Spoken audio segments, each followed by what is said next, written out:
다른 데 쓰지 마시고 말씀 위에 굳게 서셔야 됩니다. 찬송가 391장입니다. 391장 찬양입니다.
메마른 땅을 종일 걸어가도 피곤치 않고 위험한 곳 이를 때도 주님께서 지켜주실 줄 믿습니다. 기도하겠습니다. 하나님 감사합니다. 우리를 이렇게 지켜주신다고 약속해 주셔서 참 감사합니다. 우리가 날마다 주님의 장중에 피하는 우리의 삶이 되도록 은혜를 더하여 주시옵소서. 우리의 큰 바위 되시고 또 우리의 피난처 되시는 그 주님 그 주님의 날개 아래 날마다 우리가 거하는 우리의 삶이 되도록 하나님 함께하여 주시옵소서. 주님의 약속 위에, 주님의 그 말씀 위에 굳게 서서 오늘도 아버지 하나님 또 우리의 삶이 온전히 주님께 집중되며 주님께서 말씀하신 대로 공의를 심으며 또 인애를 거두며 하나님 우리의 완악한 마음들을 기경하는 우리의 날마다의 삶이 되도록 축복하여 주시옵소서. 오늘도 아버지의 말씀 가운데 함께해 주시기를 원합니다. 이제 계시록을 통해서 이 시대에 꼭 필요한 말씀을 우리가 듣기를 원합니다. 하나님의 우리의 마음을 열어주시고 온전히 우리를 향해서 들려주시는 그 주님께 집중하는 귀한 시간 되게 하여 주시옵소서. 감사합니다. 예수님의 이름으로 기도합니다. 아멘. 계시록 1장 9절로부터 20절의 말씀입니다. 계시록 1장 9절로 20절의 말씀. 9절부터 20절입니다. 계시록 1장 한 절씩 교독하시겠습니다. 제가 9절을 봉독합니다.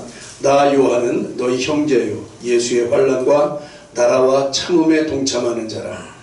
하나님의 말씀과 예수를 증언하였으므로 말미암아 반모라 하는 섬에 있었더니 주의 날에 내가 성령에 감동되어 내 귀에서 나는 나팔소리 같은 큰 음성을 들으니 이르되 내가 보는 것을 두루마리에 써서 에베소, 서모나, 버가모, 두아디라, 사대, 빌라델비아, 라오디게아 등 7교회에 보내라 하시기로 몸에 돌이켜 나에게 말한 음성을 알아보려고 돌이킬 때에 7 금촛대를 보았는데 촛대 사이에 인자 같은 이가 발에 끌리는 옷을 입고 가슴에 금띠를 띠고 그의 머리와 귀가 흰 양털 같고 눈 같으며 그의 눈은 불꽃 같고 그의 발은 풀무불에 단련한 빛난 주석 같고 그의 음성은 많은 불소리와 같으며 그의 오른손에 7별이 있고 그의 입에서 좌우에 날선검이 나오고 그 얼굴은 해가 힘있게 비치는 것 같더라. 내가 볼 때에 그의 발 앞에 엎드려져 죽은 자같이 되매 그가 오른손을 내게 얹고 이르시되 두려워하지 말라. 나는 처음이요 마지막이니 곧 살아있는 자라. 내가 전에 죽었었노라. 볼지어다 이제 세세토록 살아있어 사망과 음부의 열쇠를 가졌노니 그러므로 네가 본 것과 지금 있는 일과 장차 될 일을 기록하라. 내가 본 것은 내 오른손에 7별의 비밀과 또 7 금촛대라. 7별은 7교회의 사자요 7 촛대는 7 교회니라. 아멘. 우리 계시록 2번째 시간입니다. 마지막 보면 7별 내 오른손에 7별의 비밀과 또 7 금촛대다 이렇게 말씀하십니다. 지금 요한보고 본 것을 기록하라 이제 그렇게 말씀하시면서 네가 본 것은 뭐냐면 내 오른손에 7별의 비밀 또 7 금촛대다 이렇게 말씀해 주십니다. 7별의 비밀입니다. 보면 내가 본 것과 주님께서는 요한에게 말씀하시죠. 내가 본 것과 또 지금 있는 일과 장차 될 일 이게 세 가지를 말씀하세요. 이제부터 환상을 보여줄 것인데 지금도 보고 있어요. 그죠? 지금도 보고 있어요. 지금 보고 있는 일 그리고 지금 세상에서 벌어지고 있는 일 그리고 장차 될 일들 이걸 이제 점차적으로 보여줄 텐데 그거 기록하라는 것이죠. 이 1장은 지금 본 일을 기록하고 있어요. 저 셋 중에서 본 것 1장입니다. 2장과 3장은 지금 있는 일이에요. 그 당시 7교회 소아시아의 7교회의 실상 그 7교회의 실상을 통해서 지금 세상에서 벌어지고 있는 이런 세상의 모습들을 보여주는 것이죠. 근데 그 일을 기록한 거예요. 2장과 3장. 그리고 이제 4장부터 장차 될 일을 기록하고 있는데 이 부분이 우리의 이제 미래 마지막 그 심판날까지 일어날 일들을 이렇게 보여주고 있기 때문에 여기에 이제 각종 심판들이 다 들어있는 거죠. 그러니까 무서운 이야기가 많이 등장하는 게 저 4장 이후입니다. 앞으로 일어날 들 언제까지? 주님이 오실 그때까지. 그래서 많은 심판과 이런 것들이 일어날 터인데 이제 그것들을 기록하면서 우리의 보고를 소명케 하는, 아주 그냥 섬찟하게 하는 이제 이런 심판의 메시지들이 나오게 되는 것이죠. 그래도 우리 걱정할 것이 없습니다. 우린 전혀 걱정할 일이 없습니다. 사도 바울이 우리 고린도전서 10장 13절에서 그렇게 말하죠. 우리에게는 감당할 시험만 주신다. 감당할 것만 우리에게 허락하시는 거예요. 하나님께서는 미쁘다는 게 뭐죠? 진실되고 신실하신 거예요. 믿음직스러운 거예요. 믿음직스러운. 그러니까 우리가 그 애기들 보면 엄마를 엄청 믿잖아요. 그죠? 그냥 그걸 미쁘다고 하는 거예요. 확실해. 믿을만해. 하나님께서는 미쁘사 우리가 감당하지 못할 시험당함을 허락하지 아니하신다. 우리가 감당하지 못할 걸 허락하지 않으시는 거예요. 그리고 시험당할 즈음에는, 시험당할 때는 피할 길도 내세요. 피할 길도 주셔서 우리가 능히 감당할 수 있도록 하십니다. 이게 이제 사도 바울이 이렇게 얘기했지만, 사도 바울이 그냥 자기 말로 한 것이겠어요? 아니죠. 주님께서 다 주신 그 감동에 따라서 이 말씀을 해주신 것이죠. 걱정이 없습니다. 지난번에 우리 작년인가요? 계시록 한번 읽으면서 우리 믿는 자들은 어떻게 이 시험에서 벗어나는지 그 루트를 한번 찾아가 본 적이 있어요. 이제 우리 계시록을 공부하면서 그거를 이제 보게 될 거죠. 이제 그거를 잘 찾아야 되는데 잘 찾을 수 있을지 모르겠어요. 기대하면서 잘 찾으셔야 됩니다. 그러니까 뭐 대접이 쏟아지든 나팔이 불리든 우리하고는 관계가 없어요. 우리는 꼭 붙어있기만 하면 돼요. 꼭 붙어있기만 하면 됩니다. 걱정하지 마시고 이제 우리 이 계시록을 공부해 나가면서 어떻게 우리에게 피할 길을 주시는지 잘 살펴보면서 남들은 다 어렵다고 하는, 남들이 다 무섭다고 하는, 이 걱정된다고 하는 이 종말을 우리 잘 준비할 수 있기를 바랍니다. 오늘 사도 요한이 본 일에 대해서 살펴보는데 주제가 바로 7뼈를 붙잡고 7촛대 사이를 거니시는 분에 대한 이야기예요. 이게 사도 요한은 하나님의 말씀과 이 예수님을 증언한다는 이유로 반모섬에 유배가 되죠. 반모섬은 이제 터키 앞에 에베소가 이제 바닷가에 있거든요. 근데 그 앞바다예요. 앞바다. 거기서 약 한 70km 정도 떨어졌다고 하는데, 한 70km 떨어졌다고 하는데, 섬이 굉장히 작은 섬들이 많은데 그 중에 하나예요. 근데 이제 이렇게 까만 선을 쳐놨는데, 여기까지가 터키 땅이고 여기부터는 그리스 땅이에요. 그래서 여기 가면 에베소에 가면 이제 반모섬을 들어가려고 하면 국경을 넘어야 되기 때문에 이제 다시 또 이제 이 수속을 밟아야 된다고 하더라고요. 그래서 우리 지난번에 가서는 안 가보고 왔습니다. 그냥 이렇게 저기가 반모섬 방향입니다. 이런 거 보고 왔는데, 하여튼 그 에베소 거기서 앞으로 떨어진 이 섬인데, 이 반모섬은 불모지예요. 가시와 엉겅퀴가 이렇게 뒤덮여 있다 그러고, 사람이 살 수 없는 그런 황량한 돌섬이라 그래요. 여름에 물도 없고 겨울에 엄청 춥고, 거기에 이제 돌이 많아서, 저기로 유배되는 사람들은 그 채석장에서 일을 해야 된다 그래요. 그러니까 이게 돌 깨고 나르고 하는 게 보통 일이 아니잖아요. 그러니까 젊은 사람들도 가면 엄청 힘든 거예요. 엄청 힘든 거예요. 근데 그렇게 힘들다 보니까 또 뭐 일도 그냥 대충 시키는 게 아니고, 중죄인들이 그쪽으로 가니까 일도 엄청 빡세게 시키죠. 그러니까 살아서는 못 나온다, 뭐 이럴 정도로 험지가 바로 그 반모섬이라는 거예요. 아주 악명 높았던 이제 그런 유배지가 이 반모섬인 것이죠. 이제 이런 곳에 나이 많은 이 요한이 유배가 되어 왔으니까 그 고생이 얼마나 심했을까, 이게 짐작이 가는 것이죠. 이런 상황 가운데 요한은 성령에 감동되어서 주님의 이상을 보고 기록하게 되었던 것이죠. 성령에 감동됐어요. 이제 오늘 17절에 보면 내가 볼 때에 내가 이제 이런 완성을 이제 보기 시작했는데 그의 발 앞에 엎드려졌어요. 그래서 죽은 자 같이 됐어요. 그거 보는 순간 그냥 바로 그냥 기절을 했고. 요즘은 또 있나 모르게 옛날에는 입신 같은 게 많이 했다고 하잖아요. 그죠? 이게 또 그래가지고 하나님 보고 왔다. 먼저 이런 입신인데 아마 그런 상태 아닌가 싶어요. 근데 이렇게 죽은 것처럼 되어 있는데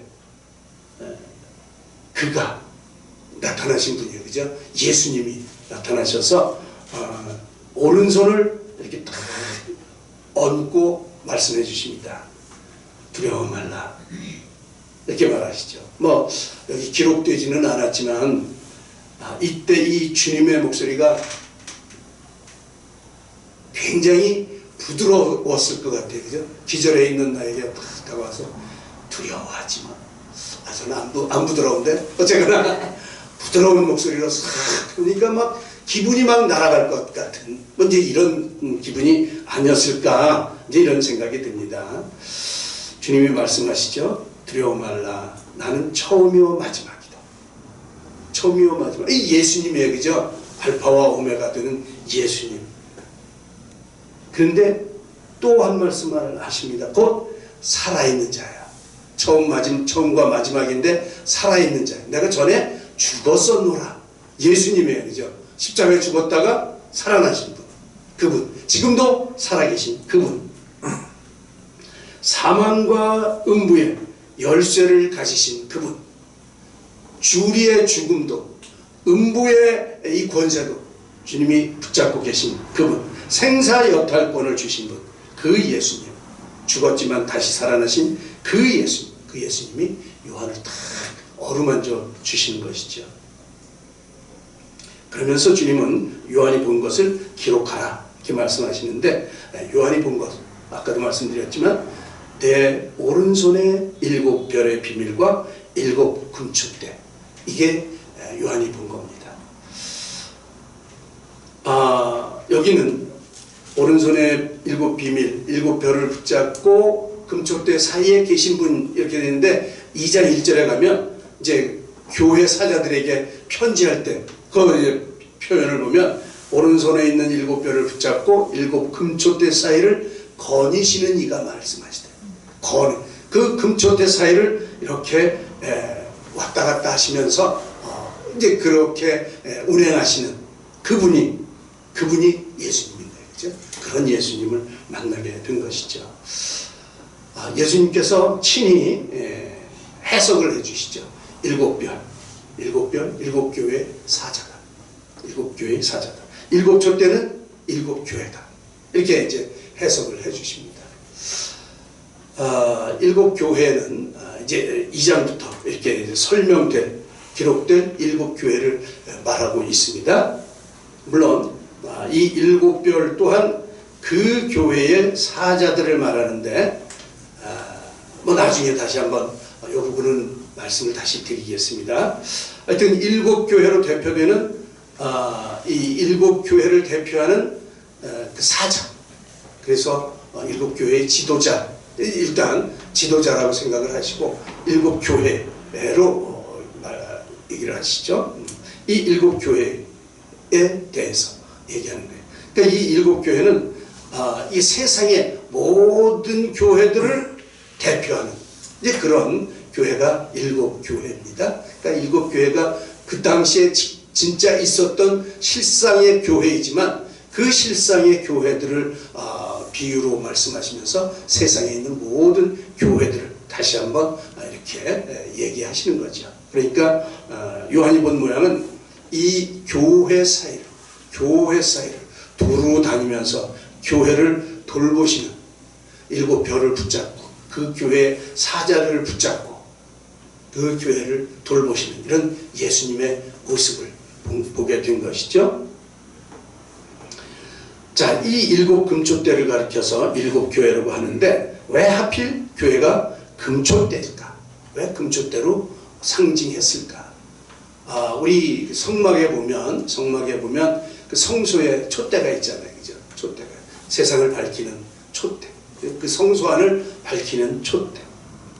촛대는 빛을 말해요. 그러니까 이 교회라고 하는 것은 빛을 발해야 된다는 거죠. 교회는 빛을 발해야 돼요. 주님이 자신의 몸된 교회에 대해서 가지시는 가장 커다란 기대가 뭐냐 하면 세상에 대해서 주님을 비치는 거예요. 교회가 할 일이 빛을 비치는 거예요. 그러니까 금촛대, 이게 교회가 되는 것이죠. 금촛대. 그렇죠? 교회는 빛을 드러내야 됩니다. 주님은 하나님의 메시지가 이 세상 속에 나타날 수 있도록 교회 가운데 임재하시고 역사하신 것이죠. 교회를 돌아보면서 주님의 교회가, 주님의 몸된 교회가 교회로서의 소명과 책임을 감당하지 못할 때 주님은 친히 그 교회를 심판하신다. 이제 이렇게 일곱 교회 실상을 말하면서 말씀하시잖아요. 그러면서 새롭게 되기를 원하시는 게 바로 이 예수님의 마음인 것이죠. 당신의 사랑하는 교회가 죄악 가운데 있을 때 스스로 그 교회를 심판할 수밖에 없었던 주님의 그 안타까움이 이제 2장과 3장에 계속해서 우리가 메시지를 읽으면서 알 수가 있게 되는 것이죠. 어쨌든 교회는 주님에 의해서 끊임없이 새로워져야 한다는 것을 이 금촛대, 촛대라고 하는 이 말씀을 통해서 우리가 알게 되는 것이죠. 이제 과거에는 이 마틴 루터나 칼빈 같은 사람을 통해서 종교개혁이 이루어졌습니다. 이게 이제 기독교가 어둠에 있을 때 이 사람들을 통해서 개혁이 일어났죠. 그죠? 루터는 이 예언자적 그런 안목을 가지고 있던 사람이에요. 그런데 또 불구하고 자기가 뛰어들었던 이 종교개혁, 종교를 개혁하는 것만으로는 교회가 새로워진다고 이렇게 생각하지는 않았어요. 그래서 루터는 계속해서 이 교회는 계속해서 자기가 시키는 게 아니라 자기가 그걸 보긴 했지만 교회는 계속해서 개혁되어야 한다. 이제 이렇게 믿었던 사람이 루터죠. 그 말은 교회는 언제나 이 타락하거나 오염될 가능성이 있다는 거예요. 교회는 그래요. 그죠? 정체되어 있으면 오염되게 되어 있습니다. 어제도 말씀드렸지만 부가 이렇게 쌓이면 오염되게 되어 있어요. 마음이 편해지면 이게 굳어져요. 자기가 사랑하는 것들로 꽉 차게 되고 자기 욕심으로 꽉 차게 되는 것이죠. 그러면 타락하게 되고 오염되게 되는 것이죠. 주님은 자신의 몸된 교회가 계속 깨끗함을 입음으로써 빛을 드러낼 수 있도록 주님이 쓰시는 투명한 도구가 될 수 있도록 지속적으로 교회의 개혁을 명하고 계신 것이죠. 우리가 날마다 새롭게 기경이 되어야 된다는 거예요. 이게 빛이에요. 주님은 세상에 빛을 드러내야 할 하나님의 중요한 도구로 이 교회를 쓰시고 계신 것이죠. 별, 그 촛대, 우리 교회입니다. 우리 교회도 촛대를 잘 밝혀야 됩니다. 그죠? 촛대를 잘 밝혀야 됩니다. 어떤 촛대요? 말씀의 촛대, 그죠? 복음의 촛대. 이것이 무뎌지면 안 됩니다. 두 번째 별을, 7별을 가리켜 7교회의 사자다. 이렇게 말씀하고 있습니다. 주님은 7별을 오른손으로 붙잡고 계십니다. 그죠? 오른손으로 붙잡고 계십니다.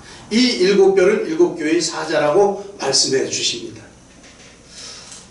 사자라고 할 때 이 사자를 일단 지도자라고 보면 교회의 지도자를 예수님께서 이렇게 붙잡고 계시다는 것이죠. 오른손으로. 이렇게 붙잡고 지도자들을 붙잡고 교회를 이렇게 운행하고 계십니다. 교회는 누가 붙들고 계십니까? 주님이. 그죠? 우리 자칫 잘못 생각하면 교회는 목사님이에요. 근데 아니에요. 그죠? 그 지도자를 붙잡고 있는 분은 예수님이에요. 그러니까 목사가 아닙니다. 또 또 다른 분이 있을까요? 장로님들? 자부를 가십시오. 그러나 장로님들도 아니에요. 그죠? 누가? 주님이 붙잡고 계십니다. 주님이 주인이시라는 것이죠. 교회는 교회의 지도자들을 필요로 해요. 그러나 교회의 운명은 이런 지도자들에게 맡겨진 게 아닙니다. 교회를 붙들고 계신 분은 주님이시라는 것이죠. 마찬가지로 교회 지도자들을 붙들고 계신 분도 바로 주님이십니다. 교회도 주님이, 교회 지도자들도 주님이, 다 똑같아요. 주님에 붙잡혀 있어야 된다는 것이죠. 바로 그 주님이 교회의 주인이 되시는 것입니다. 역사적으로 보면 어떤 때는 교회는 박해를 받았습니다. 그렇죠? 많은 박해를 받았습니다. 지도자들도 많은 박해를 받았어요. 쫓겨날 수도 있고요. 교회 교인들 흩어질 수도 있었습니다. 위축될 수도 있습니다. 그러나 교회는 결코 망하지 않습니다. 지도자들이 없어졌다고, 교인들이 없어졌다고, 그래도 교회는 망하지 않습니다. 터키 성지순례를 다녀보면 거기에 이제 가면 에베소도 있고 뭐도 있고 그 동네를 많이 가는데, 가면 그 많은 폐허가 된 신전들을 보게 돼요. 또 많은 폐허된 그 황제 신전, 황제궁, 이제 이런 걸 보게 됩니다. 옛날에는 화려했을 것 같은데, 천하를 호령하던 이제 그런 이 어마어마한 이런 신전이었고 궁전이었지만, 그러나 지금은 아무것도 안 남아있어요. 남아있는 거라고는 이게 이제 위에 대가리 떨어진 석주, 돌기둥, 지붕 받치고 있던 그 기둥들, 주춧돌, 이런 거밖에 없어요. 그거 보면 흉상, 이게 이제 그 위에다 이 돌로 사람 그 황제 먼저 이런 걸 해서 붙여놓았지 않습니까? 그런 거 다 떨어져가지고 바닥에 굴러다녀요. 돌로. 아무것도 없습니다. 다 망한 거죠. 그죠? 다 폐허가 된 것이죠. 그 사람들이 기독교를 얼마나 박해를 많이 했는지, 이 기독교인들은 땅에서 살 수가 없었어요. 이 해 아래서 살 수가 없었어요. 그래서 지하 동굴을 파고 그런 해를 보지 못하고 살던 그런 기독교들이었어요. 그래서 그들은 곧 망할 것 같았어요. 정말 그럴 수밖에 없었던 것 같아요. 그러나 예수님의 복음은 지금도 왕성하게 자라나고 있습니다. 지금도. 그렇죠? 교회는 결코 망하지 않습니다. 왜? 주님이 붙잡고 계시기 때문에. 주님이 돌보고 계시기 때문에. 그것도 오른손으로, 강력한 오른손으로, 권능의 손으로 붙잡고 계시기 때문에 우리는 망할 수가 없습니다. 성경에도 많은 사람들의 예가 나오죠. 사람들이 보기에는 곧 이 무너질 것 같고, 사람들이 보기에는 아무것도 아닌 자들 같았지만, 이 사도 요한까지도 주님께서 교회를 버리신 줄 알았지만, 그러나 여전히 주님께서는 7 금초 때 교회를 보호하고 계셨고, 또 주의 사도들이 다 순교당해서 모든 것들이 다 끝날 듯이 보였지만, 그러나 주님께서는 여전히 주의 종들을 그 의로운 오른손으로 붙들고 계셨던 것이죠. 교회는 결코 망하지 않습니다. 이것이 바로 성경 말씀의 메시지입니다. 처음 초대교회 때부터 세상의 권력들은 교회를 무너뜨리려고 말로 다 할 수 없는 핍박을 가했지만, 그러나 오히려 교회는 사라지지 않고 세계 속에서 더욱 성장했던 것이죠. 지금 이 시간에도 세상 사람들은 교회를 향해서 손가락질하고 교회를 무너뜨리려고 가진 수를 다 쓰지만, 그러나 교회는 여전히 주께서 붙들고 계시기 때문에 결코 망하지 않고 든든히 서 있는 것입니다. 그 안에 촛불들이 있기 때문에 그렇습니다. 촛불들이 없으면 안 되죠. 그렇죠? 주님의 사명을 받은 그 사람들이 그 안에 버티기 때문에 하나님의 교회가 설 수 있는 것입니다. 그러므로 우리가 기억해야 할 것은, 교회의 운명은 세상 권력자들과 또 돈 많은 부자들이 가지고 있지 않다는 사실이에요. 그런 사람들에게 있는 것이 아니라, 또 유능한 교회 지도자들이 가지고 있지 않다는 사실이에요. 교회의 주인은 예수님이시고, 그 예수님께서 어제도 그리고 오늘도 또 영원히 앞으로도 장래에도 교회를 붙드시고 일으킬 것입니다. 이게 요한이 본 그 모습입니다. 마태복음 16장 18절에는 그렇게 말하죠. 우리가 너무도 잘하는 겁니다. 내가 내게 이르노니 너는 베드로라. 내가 이 반석 위에 내 교회를 세우리니 음부의 권세가 이기지 못하리라. 음부의 권세가 이기지 못하는 그 교회 어디에 세워진다고요? 반석 위에. 그렇죠? 예수님께서 교회를 이 반석 위에 세우셨기 때문에 예수님께서 친히 붙들고 그렇게 다스려 주시기 때문에 교회는 결국 승리하게 되어 있습니다. 여러분 소망을 가십시오. 우리는 결국 승리할 것입니다. 그렇다면 우리는 무엇으로 예수 그리스도께서 우리 교회의 주인 되신 것을 증명할 수 있을까? 어떤 모습으로 우리 교회가 이게 살아 있어야 될까? 이제 그게 문제인 것이죠. 그죠? 우리 13절부터 16절까지 말씀을 보면 일곱 근초대 사이에 계신 이 예수 그리스도에 대한 말씀이 나옵니다. 그죠? 예수님의 모습이 이렇게 묘사되고 있어요. 이 상징들이 많아서 눈에 잘 들어오지는 않지만 그러나 이 일곱 금초대가 교회를 상징한다고 밝히고 있기 때문에 이 구절들은 교회를 섬기는 우리들에게 있어서 너무도 중요한 의미를 담고 있다고 생각이 됩니다. 예수님께서 금초대 사이에 계신다고 하는 것, 이것은 교회에 임재하시는 예수님의 모습을 상징하죠. 그런데 에베소서에 보면 교회는 그리스도의 몸이라고 했어요. 그죠? 예수님을 교회의 머리로 삼아서 그 안에 지체로 모인 자들이 교회입니다. 그러니까 교회는 예수님의 모습이에요. 요한이 본 이 예수님의 모습이 우리 교회의 모습이 되어야 되는 거죠. 그러니까 요한이 예수님의 모습을 봤는데 그 예수님의 모습이 교회라는 거예요. 교회의 모습이라는 거예요. 우리가 교회가 예수님을 닮아가야 되는 거죠. 그 예수님의 모습을 우리가 닮아가야 된다는 것이죠. 어떤 모습입니까? 이제 오늘 그거 하나 보면 13절에 그 모습이 나옵니다. 13절부터 16절까지 모습이 나오는데 13절은 인자 같은 이가 발에 끌리는 옷을 입고 가슴에 띠를 띠었습니다. 교회, 예수님은 이 발에 끌리는 옷을 입고 가슴에 금띠를 띠었습니다. 이 뭡니까? 첫 보면 이거 대제사장 복장인가? 제사장 복장인가? 성소에 들어가는, 지성소에 들어가는 이 제사장의 복장을 이렇게 생각하게 하는 거예요. 이것은 거룩함과 영광을 뜻하는 것이죠.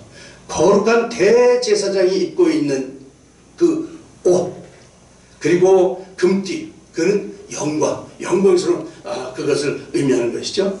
오늘날 교회는 언제나 예수님의 거룩하심을 본받아야 된다는 것이죠. 그렇게 본받음으로 하나님의 영광을 나타내야 된다는 것이요. 교회를 보면서 예수님을 봐야 되는 거예요. 어떤 모습? 거룩한 모습. 그 영광스러운 예수님의 모습을 보여줘야 되는 거예요. 누가? 교회가. 왜? 교회가 그리스도의 몸이니까. 교회를 보면서 그리스도를 봐야 된다는 것이죠. 이 거룩함을 잃어버릴 때 세상 사람들은 더 이상 교회를 존경하지 않게 되는 거예요. 우리는 예수님의 거룩함으로 옷을 입어야 됩니다. 주님의 영광으로 우리의 허리띠를 차야 됩니다. 우리 거룩함을 유지하십시다. 거룩함이 뭐라고요? 세상과 구별되는 거예요. 그죠? 세상 사람이 한다고 우리 따라가면 안 되는 거예요. 그죠? 우리는 예수님의 길을 가야 되는 거예요. 그렇게 살아가는 우리 모두가 되십시다. 14절에 보면 그의 머리가 어떠냐면 희기가 흰 양털 같아. 눈 같아. 이게 뭐죠? 보면 이제 순결을 얘기해요. 그죠? 하얀 것, 순결을 얘기합니다. 교회는 순결해야 되는 거예요. 그죠? 예수 그리스도의 순결하심이 이 교회를 통해서 이 땅에 선포되어져야 된다는 것이죠. 순결함. 순결함이 뭡니까? 세상에 물들지 않는 거예요. 그죠? 세상에 근데 그걸 우리가 때가 묻었다 이제 그렇게 하는데, 그죠? 세상의 세포에 이게 휩쓸리다 보니까 때가 많이 묻었어. 그래서 닳고 닳아가지고 완전히 세상이 이런 거, 이게 순결을 잃어버린 거예요, 그죠? 여러분, 세상에 물들지 않는 그런 순결한 것, 이거를 우리가 지켜야 된다는 것이죠.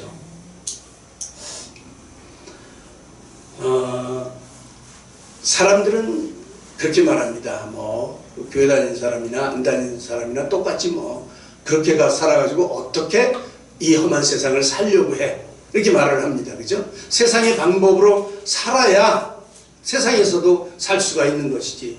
야, 너희 독불 장군이냐? 어떻게 니들 마음대로, 니들만 독불로 그렇게 살려고 해? 라고 말을 합니다. 그래서 이제 그런가? 정말 그런가? 그리고 이제 세상 따라가게 되는 것이죠. 그러면 안 된다는 거죠. 우리는 독야청청 우리의 순결을 지키면서 주님, 그래도 나는 주님을 따릅니다. 세상에서는 내가 실패한다고 할지라도, 세상 사람들은 나를 손가락질 한다고 해도 나는 주님을 따르겠습니다. 이런 순결한 마음, 머리와 털의 희기가 흰 양털, 눈 같은 그런 마음으로 주님을 따라 사시기를 바랍니다. 이게 교회가 돼요. 세상에 이런 문화가 너무 교회로 들어와서 세상인지 교회인지 헷갈리면 안 되는 거예요. 그죠?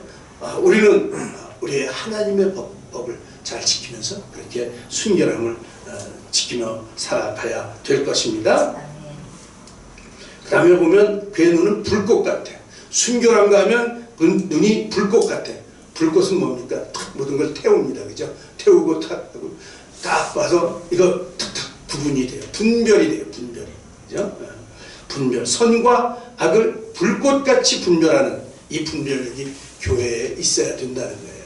교회가 뭡니까? 하나님의 뜻을 분명히 알려줘야 되잖아요. 그죠? 하나님의 뜻이 세상에 묻혀버리면 이제 분별이 안 되는 거예요. 이게 세상인지 하나님인지 분별이 안 되는 거예요. 그때 딱 분별을 해줘야 되는 것이죠. 이게 분별하지 못하면 사회는 타락할 수밖에 없습니다. 선악 간의 이 분별력, 교회가 얼마나 건강한지를 진단하는 척도가 되는 것이죠. 여러분 잘 분별하십시다. 불꽃 같은 눈으로 쫙 보면서 잘 분별하십시다. 그때 그 기준이 뭐라고요? 말씀. 하나님의 뜻, 하나님의 말씀.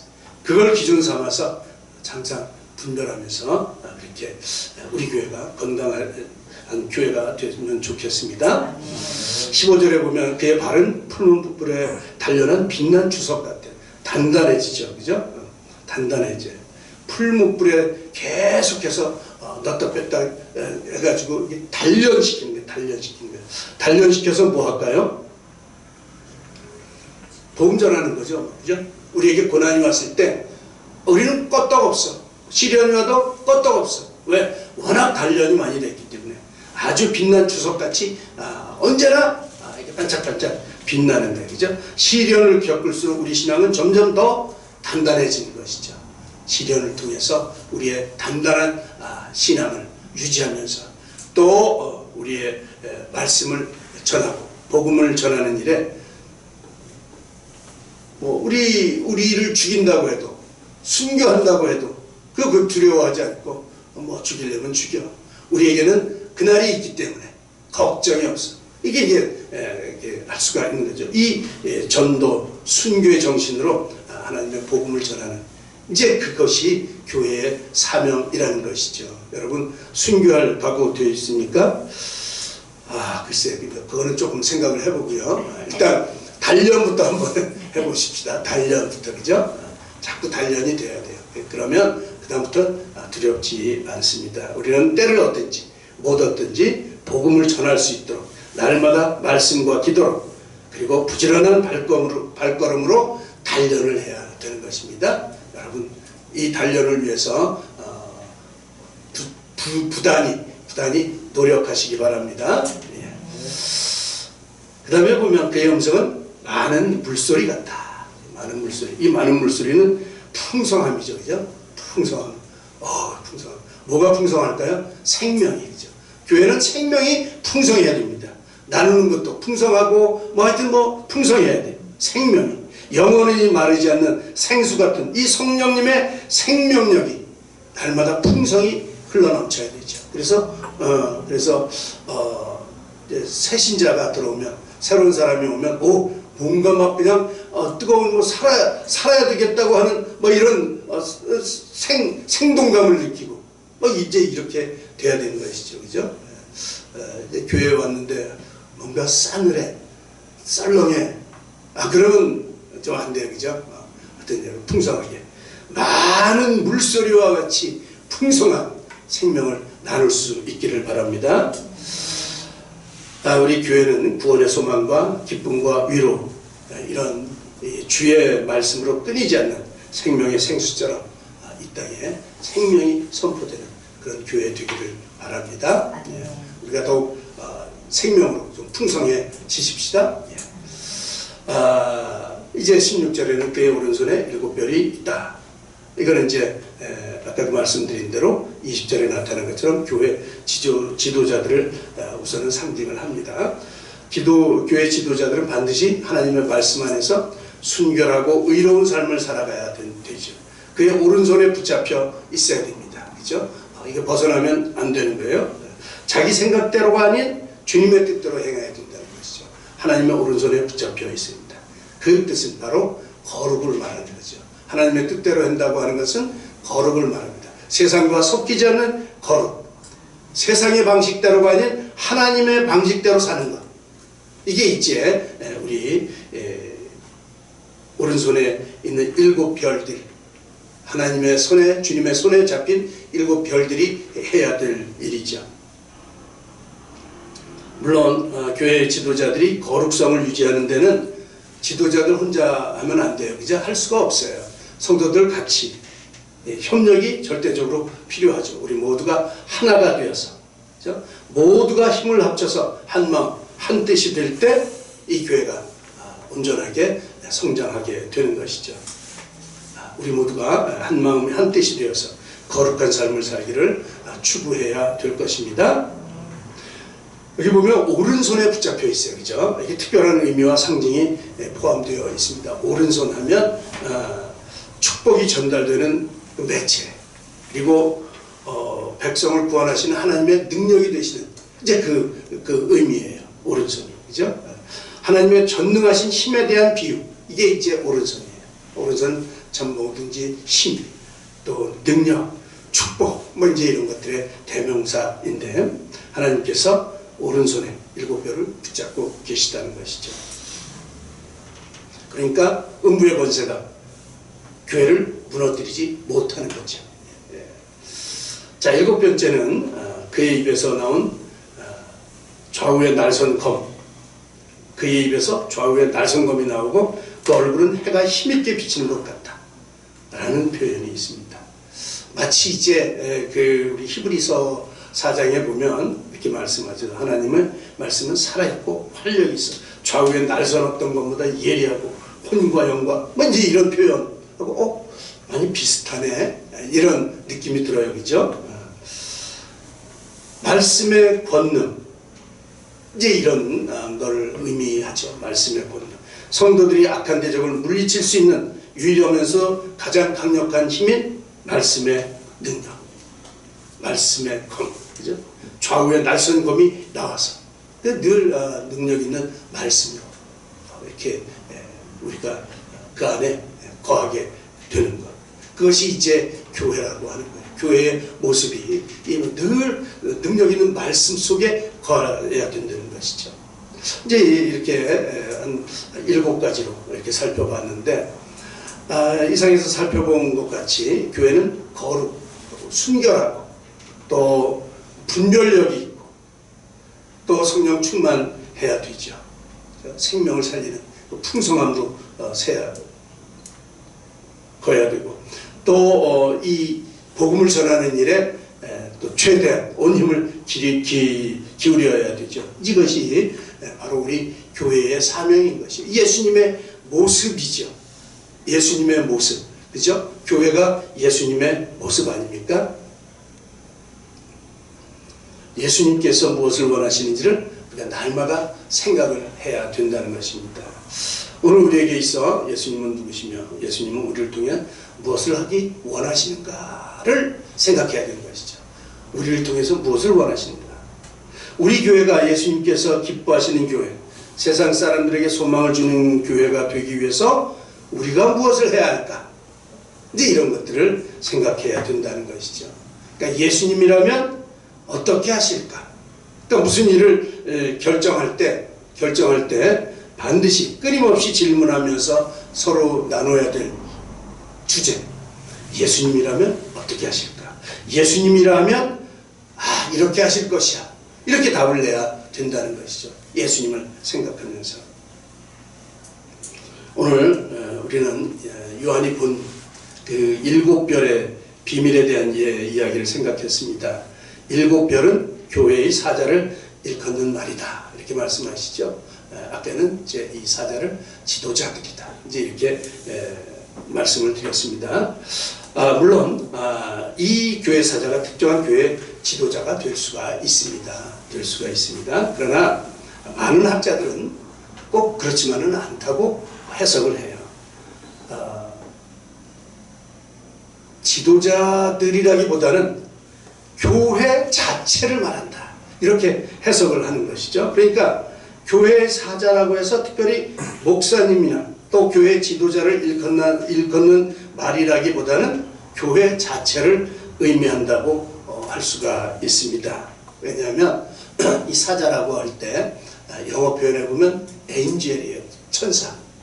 또 이 원어의 뜻도 보면 그런 의미예요. 그렇다고 지금 이 요한이 보는 것은 사람 간에 지금 실제 일어나는 일이거든요.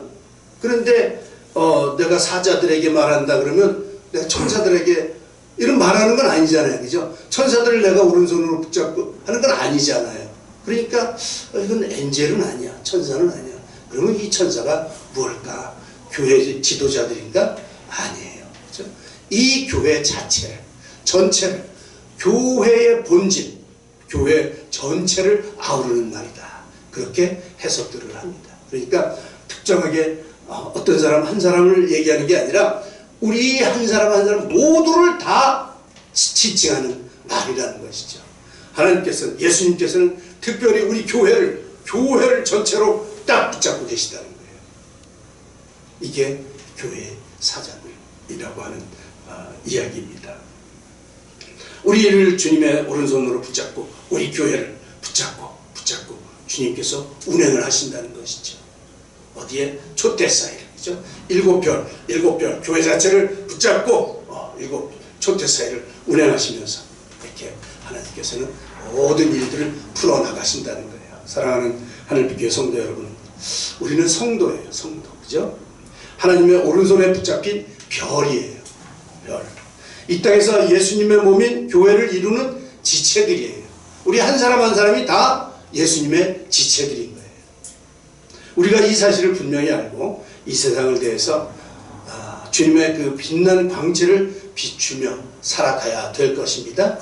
이 예수님의 복장을 설명했던 것처럼 순결하고 또 분별력 있고 세상을 대해서 생명을 전하는 이제 이런 일들을 우리가 감당해야 될 것이죠. 거룩하고 순결하고 선악간의 분별력 있게 말씀의 권능을 받고 성령 충만함으로 하나님께서 원하시는 주님의 나라를 세워나가기를 힘써 애쓰며 결단하는 우리 모두가 되시기를 주님의 이름으로 축원합니다.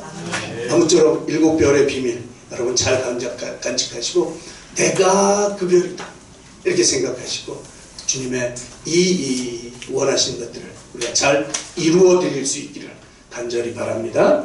기도하겠습니다. 하나님 아버지, 7 금초대와 7별의 비밀을 저희에게 계시해 주셔서 감사합니다.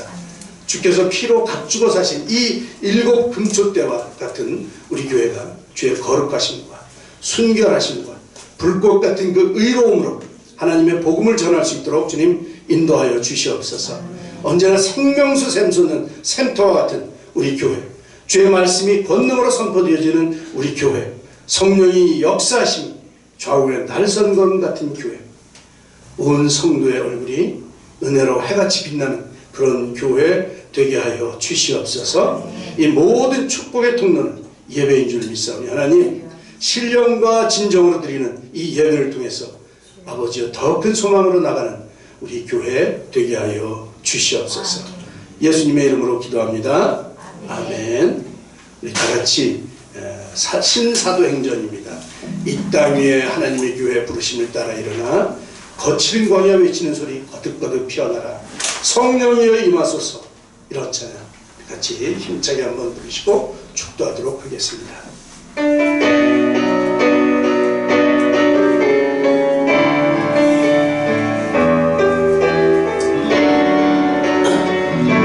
아까 악보 나눠드린 거 봅니다. 땅 위에 하나님의 교회 부르심을 따라 일어나 거치는 광야 외치는 소리로 거듭거듭 피어나라. 성령이여 이 세대를 향해 주의 진리를 선포하게 하소서. 십자가에서 죽으신 그 사랑 우리 사랑 되게 하소서. 닫힌 문 들어 열릴지어다. 모든 세대여 일어나라. 예수께서 무릎 꿇고 경배드리세. 주님이신 평화의 왕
닫힌 문 들어 열릴지어다.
일지어다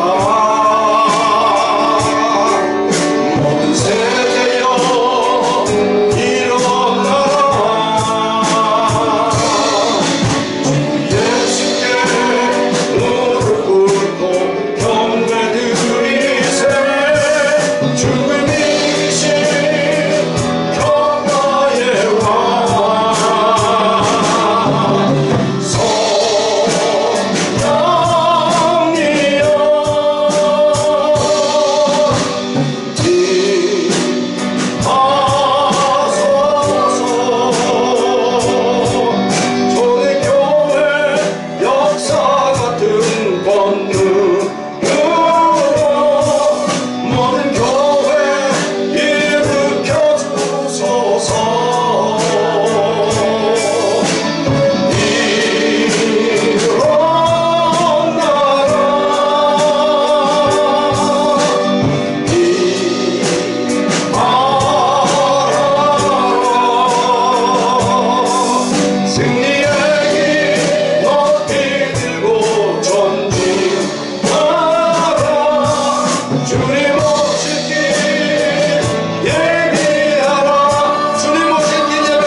잘 준비하십시다.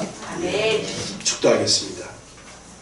이제는 우리 주 예수 그리스도의 은혜와 하나님 아버지의 사랑하심과 성령님의 교통하심과 역사하시고 인도하시는 은혜가 일곱 별과 일곱 금초대의 비밀을 알아서 이 땅 가운데서 주님을 닮아가며 그렇게 주님의 뜻을 세우며 살아가기로 작정하며 세상으로 나가는 사랑하는 모든 성도님들 머리 위에와 우리의 가정과 우리의 자녀들 머리 위에 우리나라와 우리 민족 위에 또 지금도 전 세계에서 복음을 위해 힘쓰시고 애쓰시는 모든 선교사님들과 그들의 사역 위에 지금부터 영원히 함께 하시기를 간절히 축원하옵나이다.